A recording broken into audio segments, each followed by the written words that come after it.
খাদিজা একদিন রাতের আধারে ঘুমিয়ে থেকে স্বপ্ন দেখছে যে আকাশে একটা চাঁদ উঠেছে, চাঁদের আলোতে পুরো দুনিয়াটাই আলোকিত হয়ে গেছে।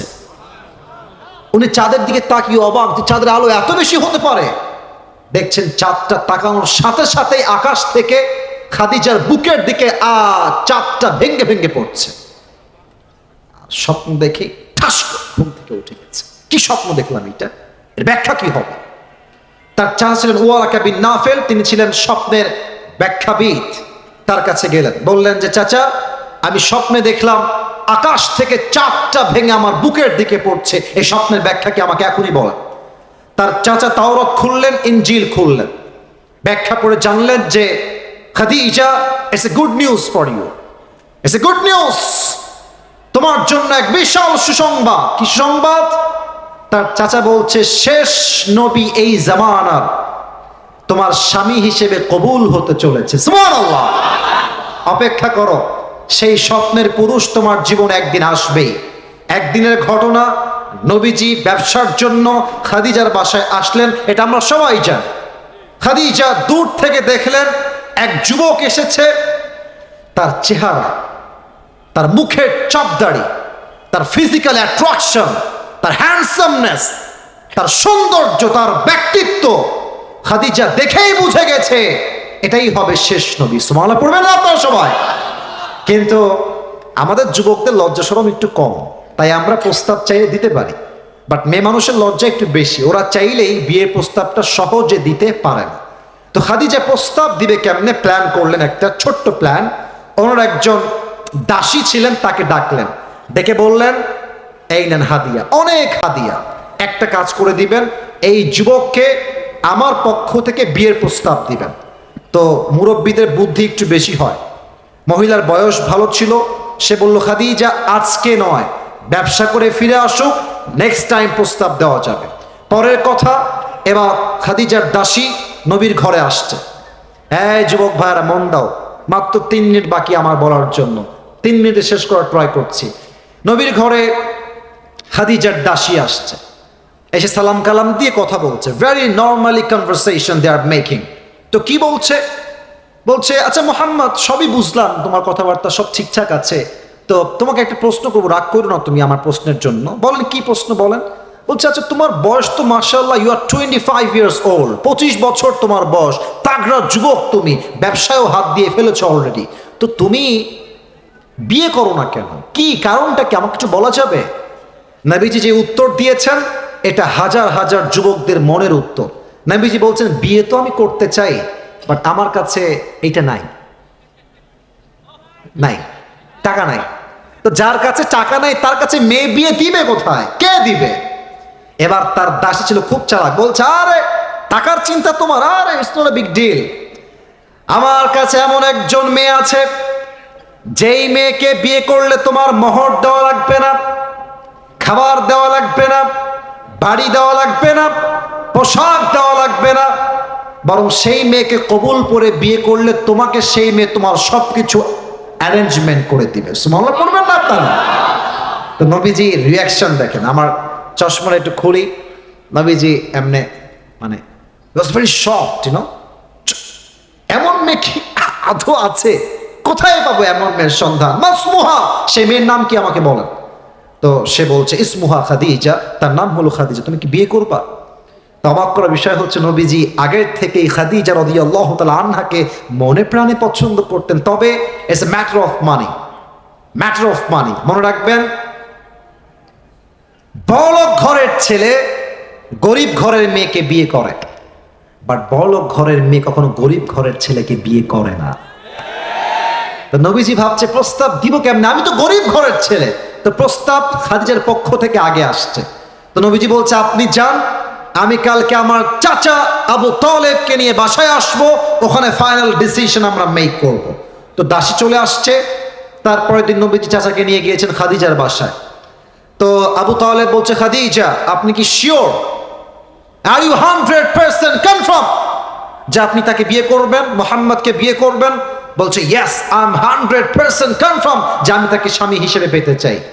তো এবার আবু তালেব বলছে খাদিজা আমরা প্রস্তাবে রাজি আছি, তবে একটা কথা বলতে চাই, আমার ভাতিজার কাছে টাকা পয়সা কিছু নাই, বাড়ি গাড়ি কিছু নাই, তবে এতটুকু বলবো আমার ভাতিজার মতো আদর্শবান চরিত্রবান এই তল্লাটে দ্বিতীয় আর কেউ নাই যুবক ভাই, ঠিক কিনা বলেন?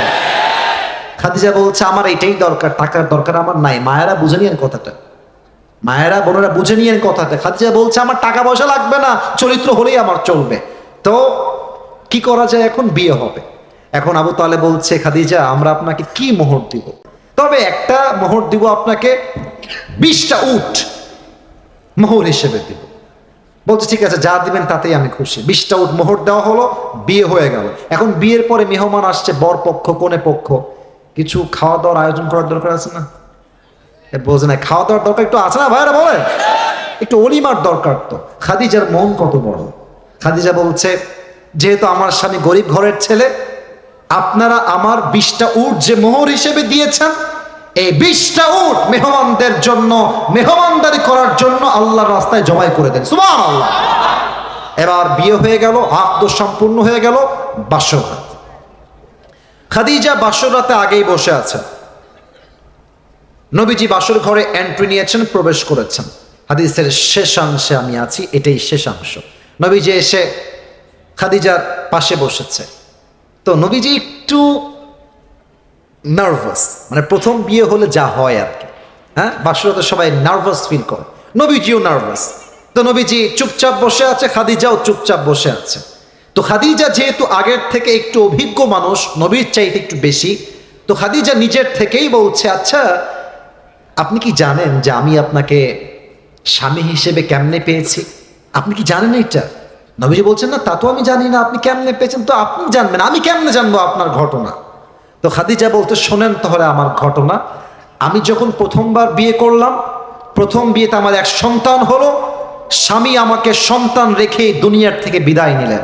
দ্বিতীয়বার বিয়ে করলাম, সন্তান হলো, তার নাম হলো হিন্দ, স্বামী মরে গেলেন, সন্তান থেকে গেল। থার্ড টাইম আবার বিয়ে করলাম, হতাশা সব কাটিয়ে আবার বিয়ে করলাম, সেই স্বামীও মারা গেল। পরে আমি নিয়ত করলাম আমার ভরসা আল্লাহর উপরে, আমার রব একদিন না একদিন আমাকে উত্তম জীবন সঙ্গী আজীবনের জন্য দান করবেন করবেন করবেন ইনশাআল্লাহ। এটা আমার ভরসা, তাওয়াক্কুল ছিল। এবং এই তাওয়াক্কুলকে আমি সামনে রেখে কোনো দিন কোনো পরপুরুষের সঙ্গে হারামে জড়াই নাই, কখনো কোনো পরপুরুষের দিকে চোখ তুলে তাকাই নাই, কখনো আমি আমার ব্রেইনে খারাপ হারাম কোনো অশ্লীল চিন্তা আনি নাই। আমি আমার ভরসা আল্লাহর উপর রেখেছি। আমার মতো একজন নারীকে আল্লাহ তাআলা আপনার মতো চরিত্রবান যুবকের প্রথম স্ত্রী হিসেবে কবুল করে নিয়েছে। তাহলে কি একজন মা যখন গর্ভবতী হয়, পেটের ভেতরে একটা যন্ত্রণা, বলেন তো গাজীপুরের ভাইরা আছে না নাই? আহা, কি যে কষ্ট হয় মায়ের, একমাত্র মাই জানে। বাট মায়ের মাথায় একটা চিন্তা স্বস্তির থাকে যে যত কষ্টই আমার হোক, আমি তো মা ডাকটা শুনবো, আমার সন্তান যেন আমাকে মা ডাক দিবে, সমস্ত কষ্ট আমি এক মুহূর্তেই ভুলে যাব, ঠিক কিনা বলে?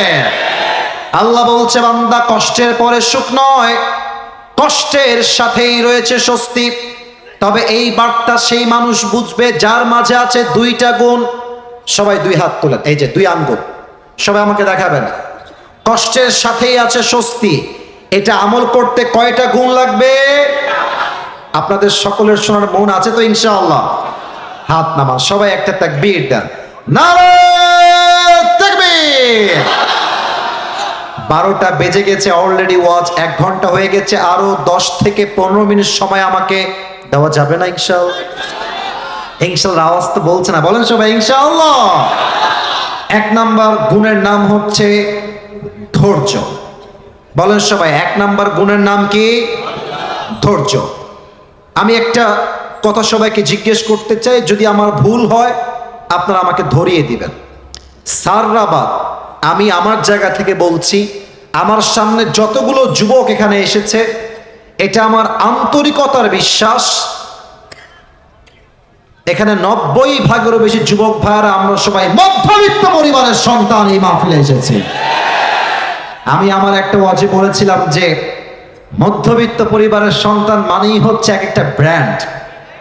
কেন ব্র্যান্ড? সাইকেল দিবেন আমাদেরকে চলবে, বাইক দিবেন চলবে, কার দিবেন চলবে, বলবেন যে কার দিব না, বাইক দিব না, হেঁটে হেঁটে এসো তাও আমার চলবে, কারণ আমি মধ্যবিত্ত পরিবারের সন্তান, ঠিক কিনা? আপনি আমাকে ভাত দিবেন, ডাউল দিবেন, তাও আমার চলবে।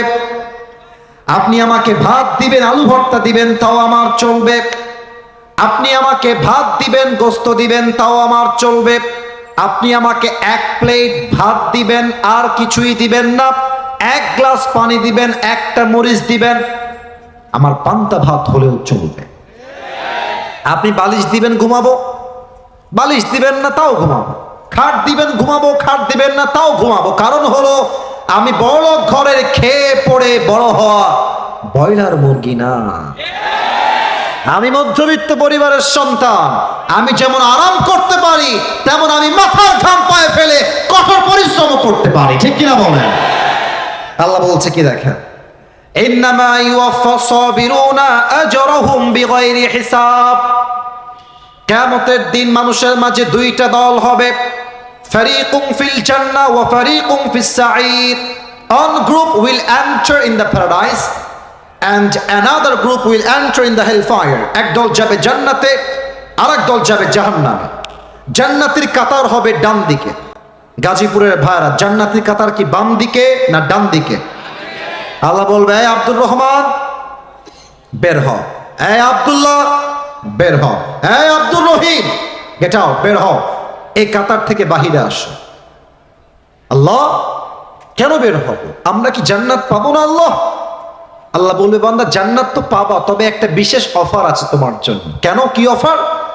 আল্লাহ বলবে, আজকে আমি আল্লাহ তোমাকে বিনা হিসাবে জান্নাত দান করব। আল্লাহ বিনা হিসাব কেন? আমি কি এমন আমল করেছি আল্লাহ?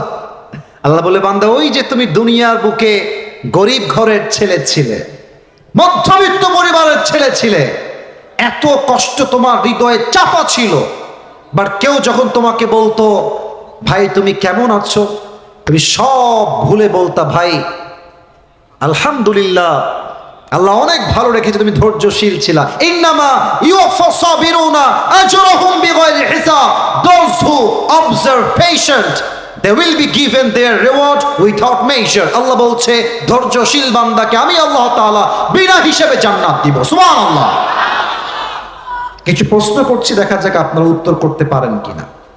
বলেন তো আমার গাজীপুরের ভাইয়েরা, নবীজির একমাত্র কলিজার টুকরা মেয়ে, যার দ্বারা নবীজির বংশ বিস্তার হয়েছে, তার স্বামীর নাম হচ্ছে আলী, তার সন্তানের নাম হচ্ছে হাসান এবং হুসাইন রাদিয়াল্লাহু তাআলা আনহুমা। সে নারীর নাম কি ছিল? এত আস্তে বলবেন, এটা এক্সপেক্ট করি নাই। বলেন সবাই, নাম কি ছিল? রাদিয়াল্লাহু তাআলা আনহা। এই একটা ঘটনা বলবো, আমি যেন কোনো চোখ ডান বাম দেখতে না পাই। লুক অ্যাট মাই ফেস, আমার চেহারার দিকে তাকায় থাকেন।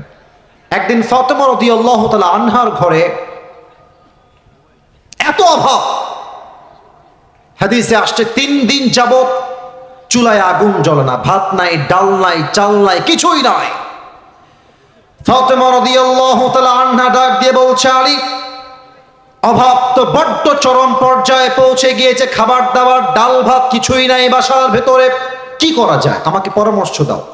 আলী বলছে, তুমি এক কাজ করো, নবীর কাছে যাও, গিয়ে বলো, ইয়া রাসূলুল্লাহ আ'তিনি শাইআন, গিভ আস সাম ফুড, কিছু খাবার দেন, আমরা বড় ক্ষুধার্ত 3 দিন যাব।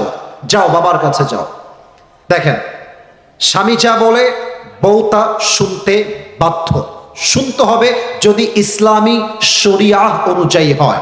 বাংলাদেশে সবচাইতে ডিভোর্সের সংখ্যা ঢাকা শহরে বেশি।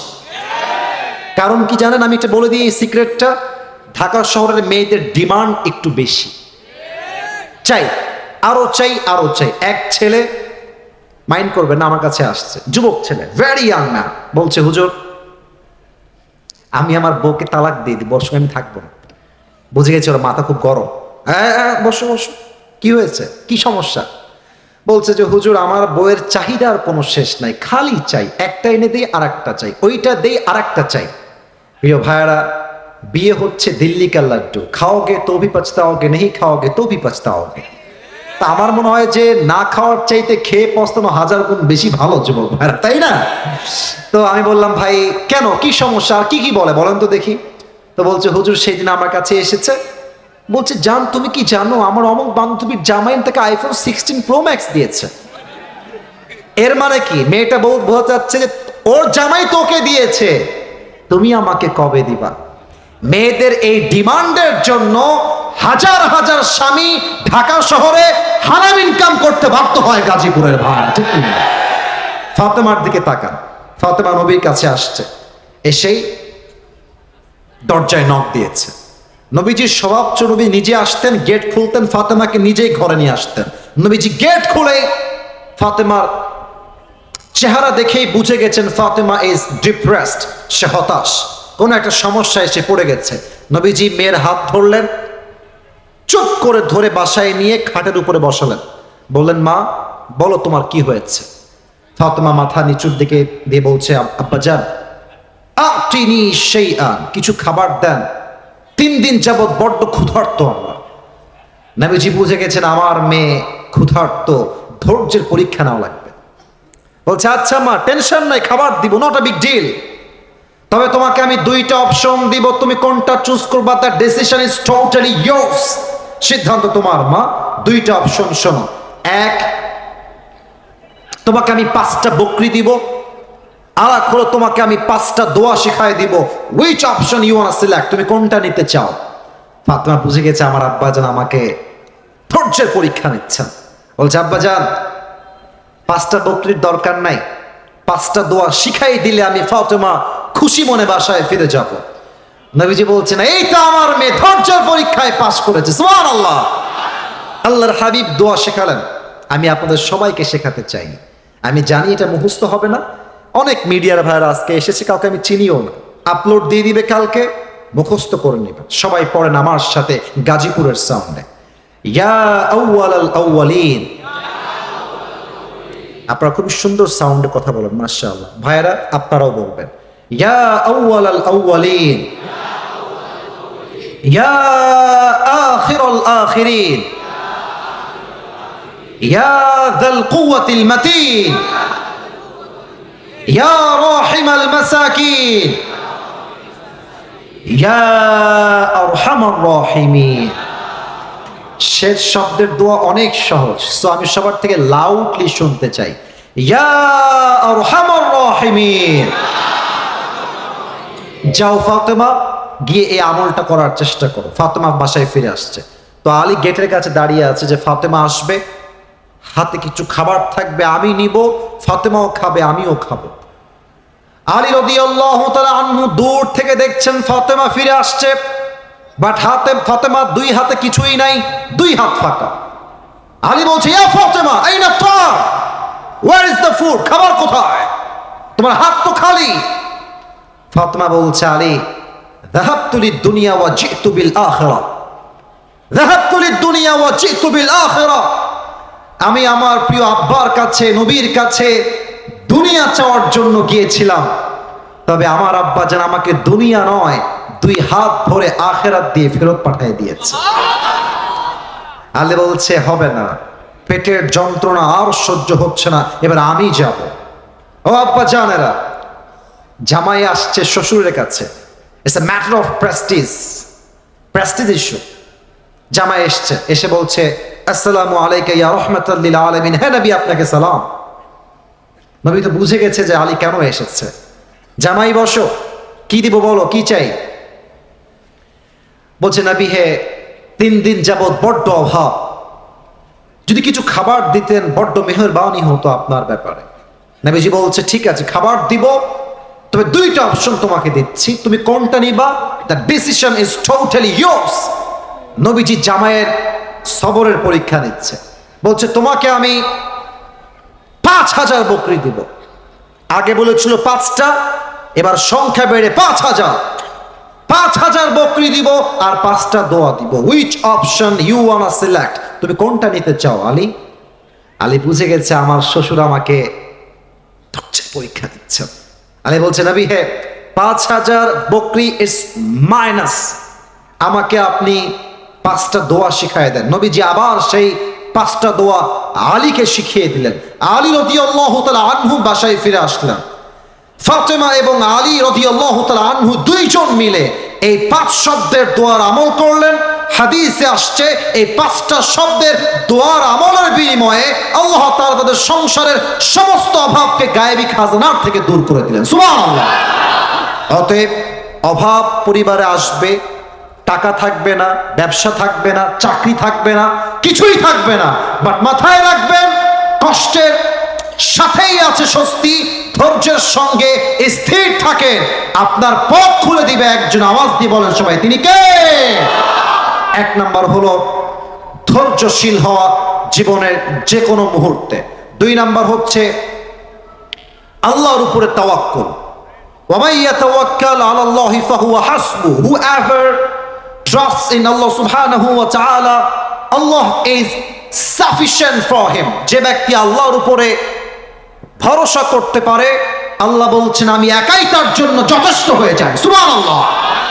এটা আমার শেষ হাদিস বলছি, এটা বলেই দোয়া করব। তবে একটা প্রবাদ বাক্য আছে, শেষ ভালো যার, আরে ভাই কথা কোন, শেষ ভালো যার সব ভালো তার। এটা আমার শেষ হাদিস। আমাকে গিভ মি জাস্ট 5 মিনিটস, 5টা মিনিট সময় দেন। যদিও বা এটা দেওয়া লাগতো না, যদি আমি বসে না থাকতাম হয়তো 12টার আগেই ওয়াজ শেষ হয়ে যেত। স্যাররা কথা বলেছেন তাই 5 মিনিট সময় চাচ্ছি আপনাদের কাছে। বলেন তো নবীজির মোট স্ত্রী ছিল কয়জন? সবাই জানে, তাও কথা কয় না। কয়জন? সেকেন্ড প্রশ্ন, নবীর প্রথম স্ত্রীর নাম কি ছিল? খাদিজা রাদিয়াল্লাহু তাআলা আনহা। আমি এখন জাস্ট একটা হাদিস বলবো, হাদিসের একটা টাইটেল দিচ্ছি, খাদিজার সঙ্গে নবীজির বিয়ে কেমনে হয়েছিল। That is the title of this হাদিস। শোনেন, খাদিজা ছিলেন এমন একজন নারী যিনি আরবের সবচেয়ে ধনী এবং richest women in Arabic world. তার মতো ধনী মেয়ে আরব বিশ্বে দ্বিতীয় আর কেউ ছিল না। প্রথম স্বামীও মারা গেছে, দ্বিতীয় স্বামীও মারা গেছে, থার্ড হাজবেন্ড সেও মারা গেছে। খাদিজা একদিন রাতের আধারে ঘুমিয়ে থেকে স্বপ্ন দেখছে যে আকাশে একটা চাঁদ উঠেছে, চাঁদের আলোতে পুরো দুনিয়াটাই আলোকিত হয়ে গেছে। উনি চাঁদের দিকে তাকিয়ে অবাক যে চাঁদের আলো এত বেশি হতে পারে। দেখছেন চাঁদটা তাকানোর সাথে সাথেই আকাশ থেকে খাদিজার বুকের দিকে চাঁদটা ভেঙ্গে ভেঙ্গে পড়ছে। স্বপ্ন দেখে ঠাস করে ঘুম থেকে উঠে গেছে। কি স্বপ্ন দেখলাম, এটা এর ব্যাখ্যা কি হবে? তার চাচা ছিলেন ওয়ারাকা বিন নাফেল, তিনি ছিলেন স্বপ্নের ব্যাখ্যাবিদ। তার কাছে গেলেন, বললেন যে চাচা আমি স্বপ্নে দেখলাম আকাশ থেকে চাঁদটা ভেঙে আমার বুকের দিকে পড়ছে, এই স্বপ্নের ব্যাখ্যা কি আমাকে এখনই বলেন।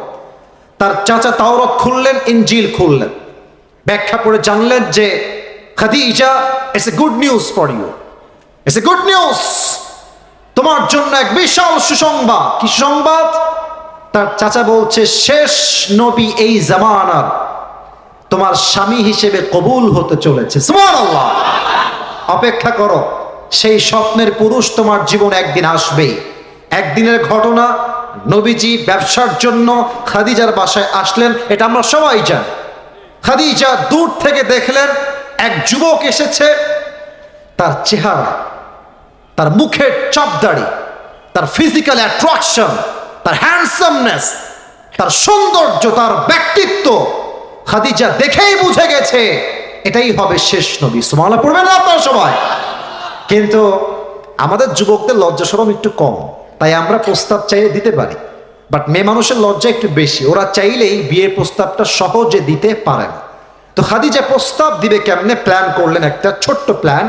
ওনার একজন দাসী ছিলেন, তাকে ডাকলেন, ডেকে বললেন এই নেন হাদিয়া, অনেক হাদিয়া, একটা কাজ করে দিবেন, এই যুবককে আমার পক্ষ থেকে বিয়ের প্রস্তাব দিবেন। তো মুরব্বীদের বুদ্ধি একটু বেশি হয়, মহিলার বয়স ভালো ছিল, সে বলল খাদিজা আজকে নয়, ব্যবসা করে ফিরে আসুক, নেক্সট টাইম প্রস্তাব দেওয়া যাবে।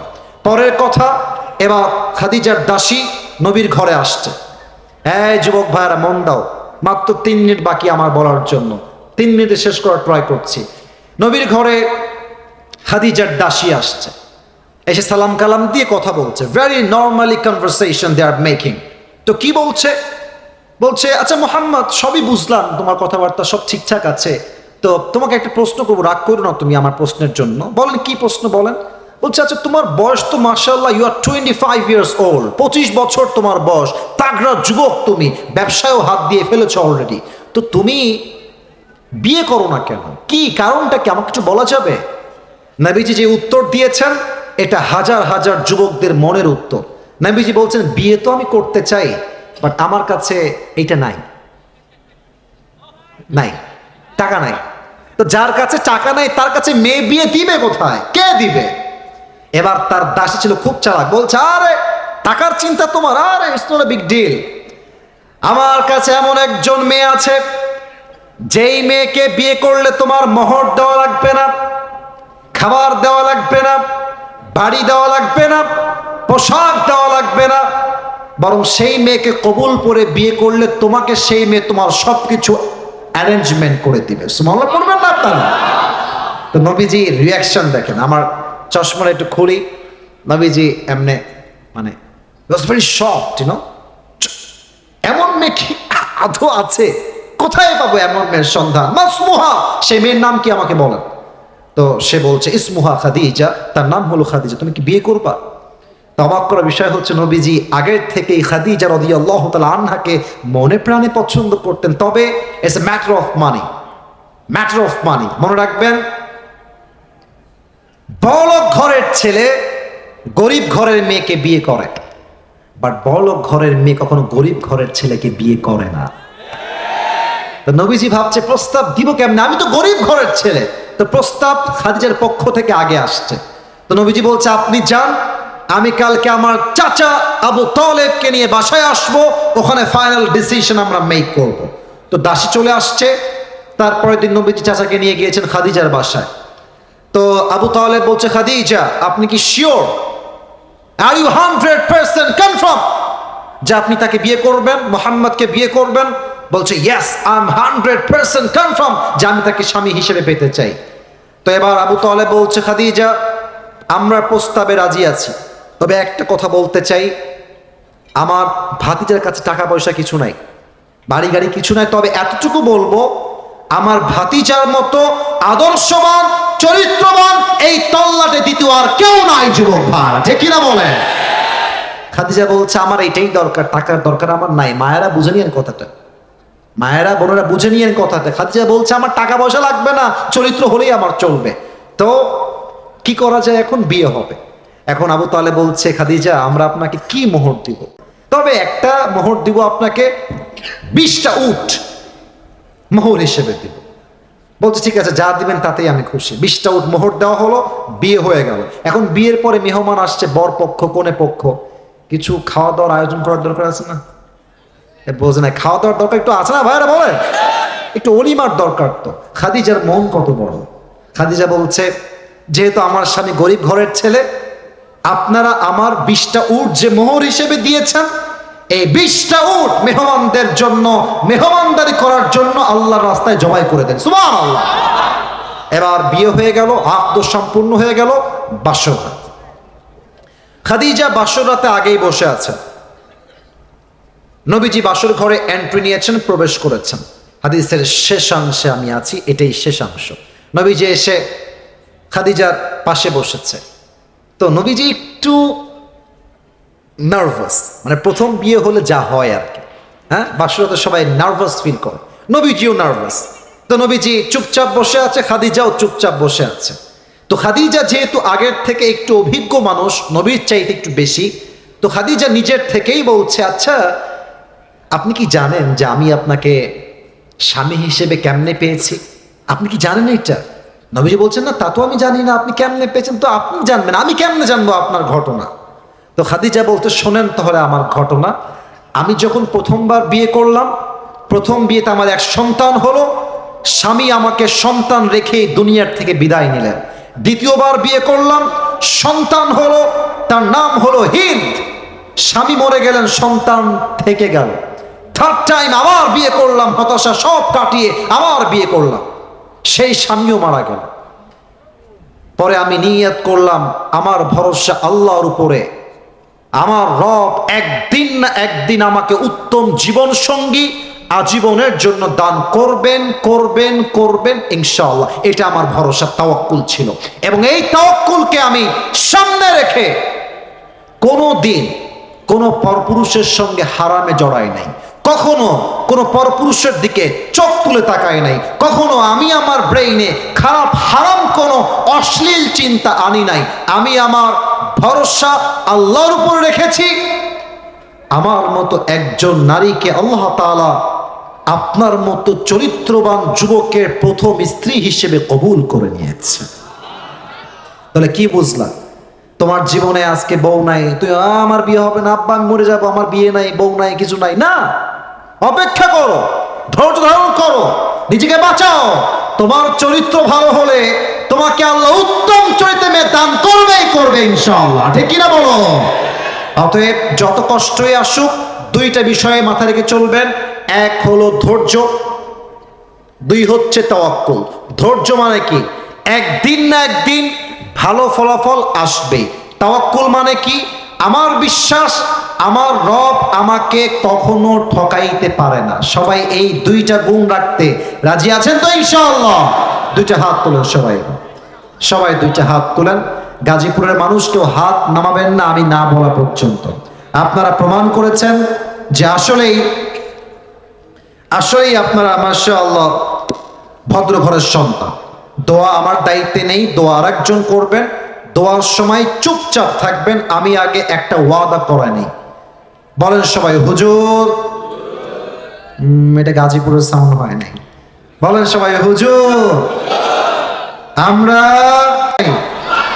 ওয়াদা করলাম আজ দোয়া না করে আমরা কেউ বাসায় ফিরে, এই যে আবার আমার হাত দেখেন, যাব না।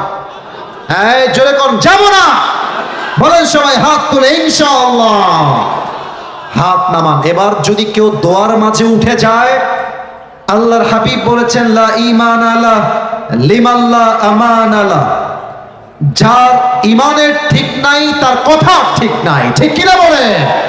যারা ওয়াদা দিয়েছেন কেউ যদি ডান বাম হয়ে যায় আমাকে ডাক দিবেন। দুই একটা প্রশ্ন আসছে, উত্তর না দেওয়াটাই উত্তম হবে। এর কারণ রাত অলরেডি অনেক গভীর হয়ে গেছে। হুজুর দোয়া করবেন, দোয়ার পরে আমরা একসঙ্গে বাসায় যাব। রাজি আছেন তো সবাই ইনশাআল্লাহ? একটু হ্যান্ড মাইকটা হুজুরকে দিলে হুজুরের সুবিধা হবে। ভেরি ফাস্ট, দ্রুত, কেউ যেন না উঠে। এ পর্যায়ে আমাদের মাঝে দোয়া পরিচালনা করছেন অত্র অঞ্চলের প্রধানতম মুরব্বী আলেম দ্বীন জামিয়া